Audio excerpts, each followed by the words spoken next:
Beginilah penampilan seorang Doni, 38 tahun, warga Rawapanjang, Kota Bekasi, saat ditemui MGS TV di sela-sela kesibukan ngamennya di Kampung Bakom, Desa Limus Nunggal, Kecamatan Cilengsi, Kabupaten Bogor.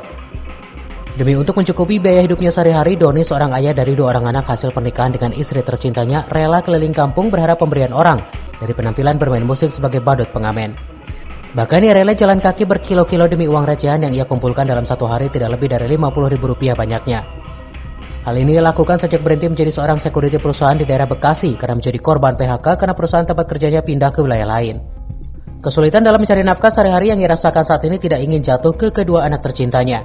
Ia berjuang dengan menjadi badut pengamen demi biaya sekolah anak-anaknya yang bercita-cita hingga sampai kuliah, hingga dapat membahagiakannya kelak. Ya karena sekarang susah nyari kerja, udah gitu kan mau usaha juga belum ada modalnya, ya yang ada aja. Ada speaker nganggur, tam-tam punya anak, ya udah dimanfaatin aja. Terus ada badut-badutan topeng punya anak, ya saya ini aja, saya manfaatin gitu. Ya, anak berapa, Pak? Punya 2 anaknya. Sekolah? Sekolahnya 2? Sekolahnya di sono, di Rawapanjang.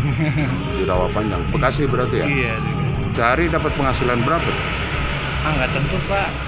Paling ini sih 50.000, kadang 60. Kan sekarang mah soalnya pengamennya juga banyak. Iya, duitnya buat apa, Bang? Iya, buat keluarga, buat sekolah anak, buat Biaya sehari-hari ya? buat bayar kontrakan. Dari Cilengsi, Kabupaten Bogor, Edi Junaidi melaporkan.